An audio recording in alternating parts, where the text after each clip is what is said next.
আসসালামু আলাইকুম প্রিয় দর্শক, অন্য মঞ্চের আলোচনায় আপনাদের সকলকে আমন্ত্রণ জানাচ্ছি। আজ আমাদের সঙ্গে আমন্ত্রিত অতিথি হিসেবে আছেন মনোজ দাসের প্রীতি ও শুভেচ্ছা নিন। কয়েকদিন আগে একটি ভিডিও করেছিলাম, সম্ভবত 3-4 দিন আগেই। সেখানে আমি বলেছিলাম যে ভারত রংপুর দখলের কোনো ইচ্ছা কিংবা পরিকল্পনা ভারতের নেই, এবং এই কথা শুনে অনেকেই আমাকে প্রশ্ন করেছেন এবং তারা বলতে চান না না তা নয়, ভারত অন্য কিছু ভাবছে। আমি বলেছিলাম না, ভাবছে না। তখন তারা আবার কেউ কেউ এর কমেন্টে লিখেছিলেন, ভারত যুদ্ধ প্রস্তুতি যেভাবে গড়ে তুলছে শিলিগুড়ি করিডরকে নিয়ে এবং উত্তর পূর্বের রাজ্যগুলোতে, তাতে বাংলাদেশে যুদ্ধে এগিয়ে চলেছে, যুদ্ধের কথা ভাবছে ভারত, এটাই প্রমাণিত হয়। আজকের ভিডিওতে আমরা এই বিষয়টি নিয়ে কথা বলবো, যেটা নিয়ে সাম্প্রতিক সময়ে নানা রকম আলোচনা, জল্পনা, অনুমান আর রাজনৈতিক ব্যাখ্যা ছড়িয়ে পড়েছে। বিষয়টা হলো ভারতের পূর্বাঞ্চলীয় নিরাপত্তা কৌশল, বিশেষ করে শিলিগুড়ি করিডর, ব্রহ্মপুত্রের নিচে টানেল আর বাংলাদেশ সীমান্ত ঘিরে ভারতের নতুন পরিকাঠামো পরিকল্পনা, এবং এর সঙ্গে রংপুর দখলের কোনো যোগ আছে কিনা এই বিষয়টি। অনেকেই বলছেন ভারত নাকি শিলিগুড়ি করিডরকে এতটাই শক্তিশালী করতে চাইছে যে ভবিষ্যতে এই সরু পথ আর মুরগির গলা থাকবে না, হয়ে যাবে হাতির গলায়, এলিফ্যান্টস নেক। কারো কারো মতে ভারতের লক্ষ্য নাকি রংপুরের দিকেও চাপ তৈরি করা, এমনকি রংপুর দখলের মতো চিন্তাও নাকি আছে ভারতের। আবার কেউ বলছেন শিলিগুড়ি করিডরে ভূগর্ভস্থ রেল লাইন, ব্রহ্মপুত্রের নিচে সড়ক, রেল টানেল, এসব আসলে যুদ্ধের প্রস্তুতি। কিন্তু যুদ্ধটা কার সঙ্গে, সত্যিটা কি, আজ আমরা সহজভাবে ধাপে ধাপে সেটা বুঝে নেব।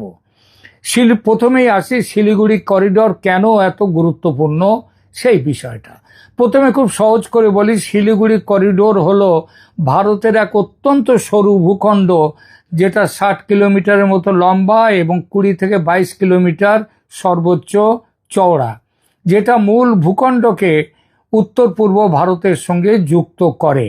এটাকে অনেকেই এজন্য চিকেন স্নেক বলে থাকেন, সহজ নাম শিলিগুড়ি করিডর। এই করিডরটা ভৌগোলিকভাবে খুবই সংবেদনশীল। একদিকে নেপাল, অন্যদিকে বাংলাদেশ, কাছেই ভুটান, আর আরও উত্তরে চীন। অর্থাৎ ভারতের উত্তর পূর্বাঞ্চলে পৌঁছানোর যে স্থলপথ, তার একটাই বাস্তব কেন্দ্রবিন্দু হলো এই করিডর। এখানে যদি বড় ধরনের বাধা তৈরি হয়, যুদ্ধ, নাশকতা, সেতু ধ্বংস, রেলপথ বিচ্ছিন্ন, রাস্তা কেটে দেয়া, তাহলে উত্তর পূর্ব ভারতের যোগাযোগ মারাত্মকভাবে ব্যাহত হতে পারে। সেই কারণেই ভারত এই এলাকাকে শুধু একটি রাস্তা হিসেবে নয়, বরং একটি কৌশলগত লাইফলাইন হিসেবে দেখছে। রংপুর দখল বা কেনা, এই জল্পনা কি বাস্তবসম্মত? ভারত কার্নাড নামে ভারতের যে কেন্দ্রীয় আমাদের নীতি নির্ধারক মহলে, সেখানে একটি পরিচিত নাম ভারত কার্নাড। তিনি বলেছেন একটি গুরুত্বপূর্ণ প্রসঙ্গ। তিনি বলেছেন ভারতকে রংপুর হয় দখল করে নিতে হবে, নইলে কিনে নিতে হবে। কি কারণে? চিকেন স্নেককে আরো মজবুত করার জন্যে। সুতরাং তার কথা হচ্ছে, বাংলাদেশকে ভেঙে শিলিগুড়ি করিডর কি তাহলে ভারত বাড়াতে চাইছে? একথা কেউ কেউ বলেন যে পশ্চিমবঙ্গের চোপড়া, আসামের ধুবড়ি, বিহারের কিষানগঞ্জ ও মিজোরামে যে 4টি গ্যারিসন বা সামরিক ঘাঁটি নতুন তৈরির প্ল্যান করেছে ভারত, এবং সে পথে এগিয়ে চলেছে, অনেক কাজ হয়েও গেছে, সেসবও নাকি বাংলাদেশকে টুকরো করার প্ল্যান থেকে। কিন্তু আদতে কারণ অন্য। এই ঘাঁটিগুলোর মূল লক্ষ্য উত্তর পূর্ব ভারতের সাথে যোগাযোগ ও রসদ সরবরাহ অবিচ্ছিন্ন রাখা, যাতে কোনোভাবেই ব্যাহত না হয়। সুতরাং বাংলাদেশকে টুকরো করা, দখল নেয়া, এ ধরনের দাবির পক্ষে কোনো নির্ভরযোগ্য প্রমাণ দেখা যাচ্ছে না। এগুলো বেশি শোনা যায় রাজনৈতিক জল্পনা, গুজব, উত্তেজনাকর মন্তব্য বা সোশ্যাল মিডিয়ার অতিরিক্ত আলোচনায়। বাস্তবে যে প্রকল্পগুলো সামনে এসেছে, সেগুলো একেবারেই আলাদা ভাষায় কথা বলছে। আর শিলিগুড়ি করিডোরের নিচে যে ভূগর্ভস্থ রেল লাইন তৈরির ব্যাপক পরিকল্পনার দরকারই হতো না যদি রংপুর দখল করে ওই সরু চিকেন স্নেককে চওড়া করার প্ল্যান থাকতো ভারতের, তাহলে এত খরচ করে মাটির নিচে এটা করতে পারতো না।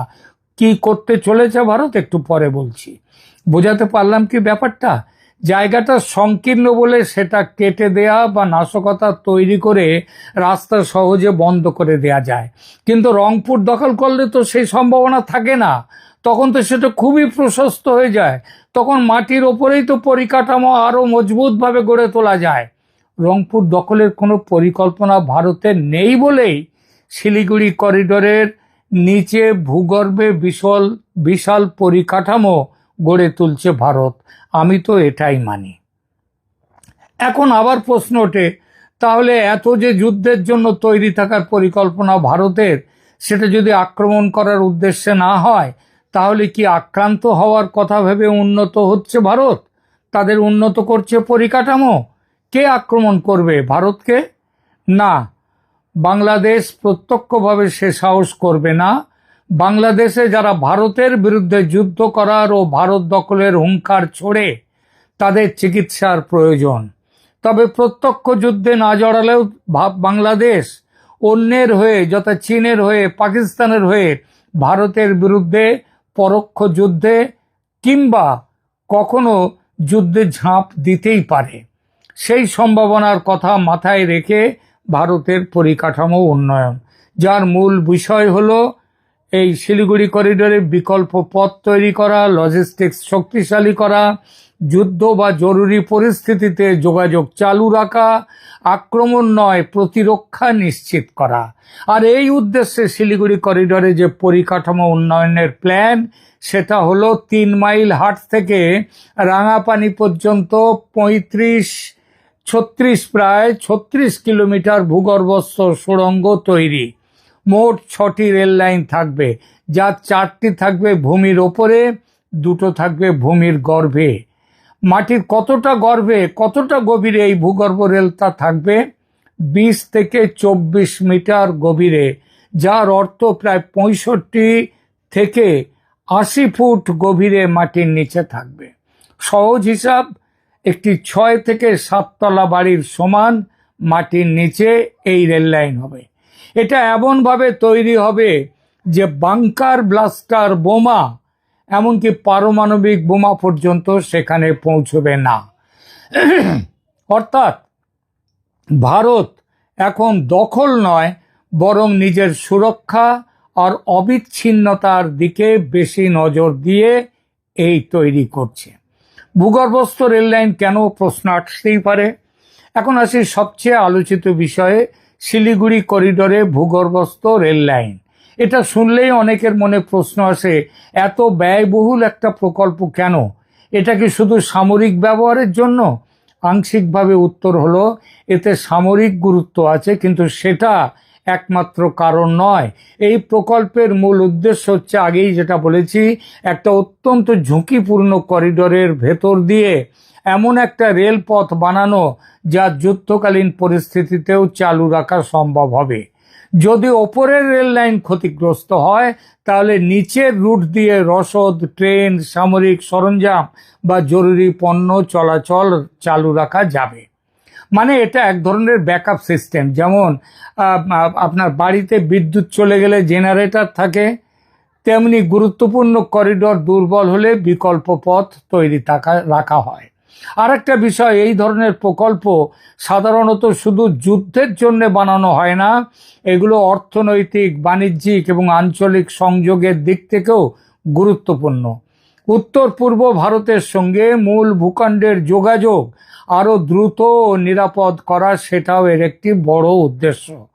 তাহলে কি প্রশ্ন তাহলেও ওঠে যে ভারত অদূর ভবিষ্যতে কি আক্রান্ত হওয়ার আশঙ্কা করছে? এখানে একটু সূক্ষ্মভাবে বুঝতে হবে। যে কোনো বড় শক্তি, বিশেষ করে সীমান্তবর্তী অঞ্চলে, সাধারণত দুইভাবে প্রস্তুতি নেয়। এক, প্রতিরোধ ক্ষমতা বাড়ানো, আর দ্বিতীয়, সংকট হলে দ্রুত প্রতিক্রিয়া দেওয়ার ক্ষমতা তৈরি করা। এই ধরনের পরিকাঠামো প্রকল্প দেখে সরাসরি ভারত যুদ্ধ শুরু করতে যাচ্ছে বা এখনই আক্রান্ত হওয়ার ভয় পাচ্ছে বলাটা ঠিক হবে না। বরং বলা যায় ভারত চাইছে এমন এক পরিস্থিতি তৈরি করতে যেখানে যুদ্ধ লাগলে বা সীমান্তে উত্তেজনা বাড়লে তাদের যোগাযোগ ব্যবস্থা যেন ভেঙে না পড়ে। এটা প্রতিরক্ষা কৌশল। আক্রমণাত্মক কৌশল হলে ভাষা, পরিকল্পনা, কূটনীতি, সামরিক অবস্থান সব কিছু আলাদা রকমের হতো। সোজা কথায় এই প্রকল্পগুলো ভারতকে শক্তিশালী করছে, কিন্তু সেটা মূলত প্রতিরোধমূলক শক্তি। এই প্রসঙ্গে চলে আসে ব্রহ্মপুত্রের নিচের টানেল। এটার মানে কি? এখন আসি আরেকটি চাঞ্চল্যকর প্রকল্পে, ব্রহ্মপুত্র নদের নিচে সড়ক রেল টানেল। এখানেও অনেকেই প্রথমে অবাক হয়ে যান। নদীর নিচে রাস্তা, নদীর নিচে ট্রেন, তাও ব্রহ্মপুত্রের মতো নদী। এত বড় প্রকল্প আসলে কেন? কারণটা আবারও একই, সংযোগ, নিরাপত্তা আর বিকল্প ব্যবস্থা। ব্রহ্মপুত্র উত্তর পূর্ব ভারতের পরিবহন কাঠামোর একটি খুব বড় বাধা। বড় নদী, বড় দূরত্ব, সীমিত সেতু, সব মিলিয়ে যাতায়াত জটিল।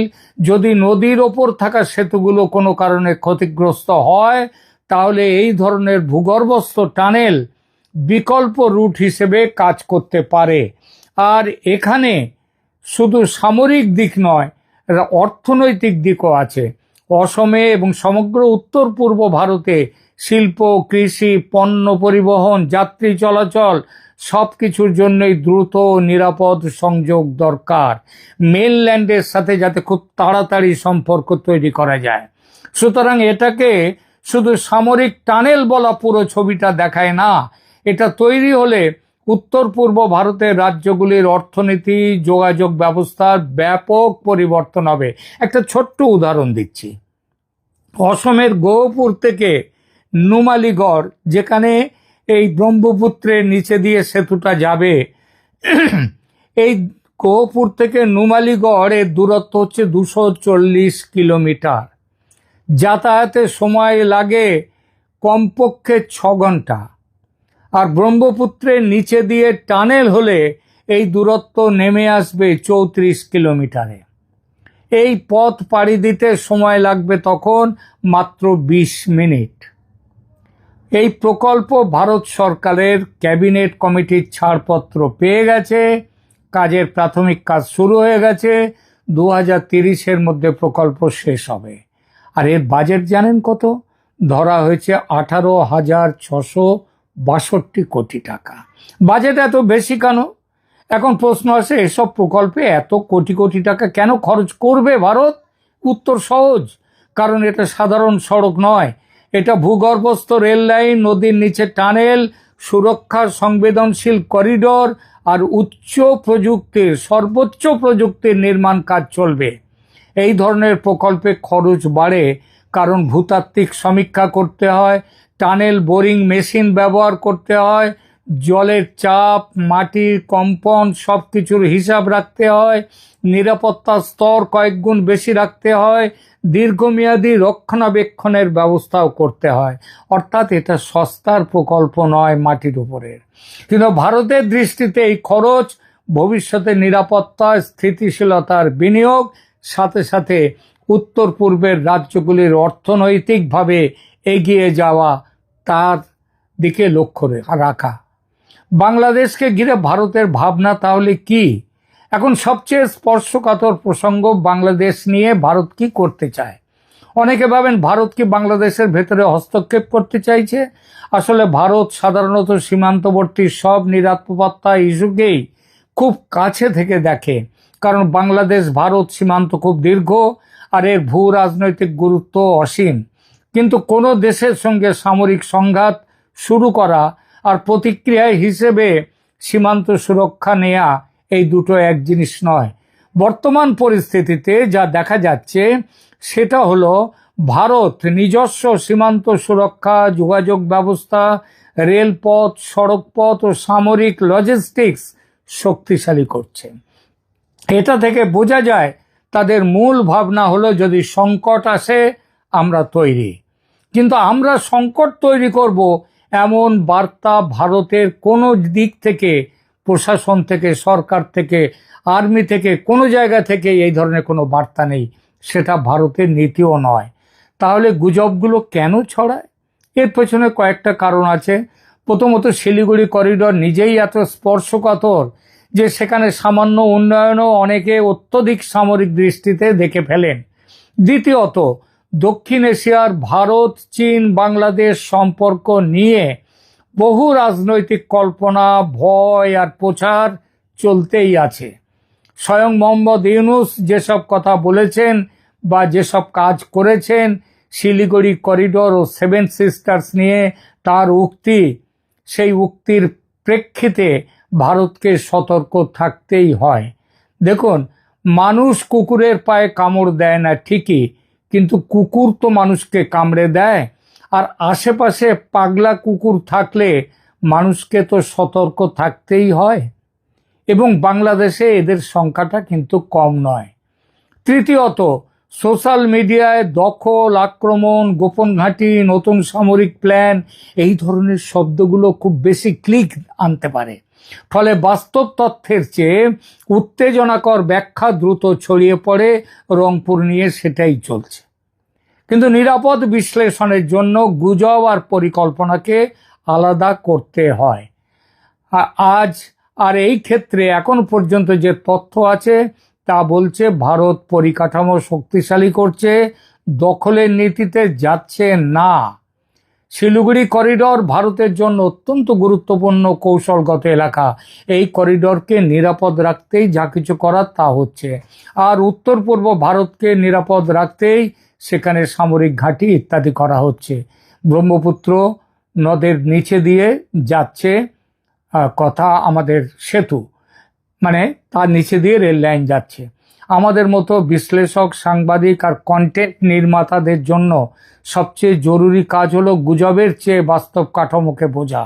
শিলিগুড়ি করিডর, ব্রহ্মপুত্র টানেল, সামরিক গ্যারিসন, এসবকে আবেগ দিয়ে নয়, কৌশলগত প্রেক্ষাপটে পড়তে হবে। ভারত এখন যে পথে হাঁটছে সেটা একটা বড় ডিফেন্সিভ ইনফ্রাস্ট্রাকচার পুশ। এটা আঞ্চলিক নিরাপত্তা বাড়াবে, আবার ভবিষ্যতের উত্তেজনা রোধও করতে পারবে। কিন্তু এর মানে এই নয় যে যুদ্ধ অবশ্যম্ভাবী কিংবা ভারত কোনো জায়গা বাংলাদেশ দখল করতে যাবে। বরং বর্তমান বাস্তবতা বলছে দক্ষিণ এশিয়ার শক্তিগুলো এখন পরিকাঠামোকে যুদ্ধের আগেই যুদ্ধের ভাষায় ভাবছে।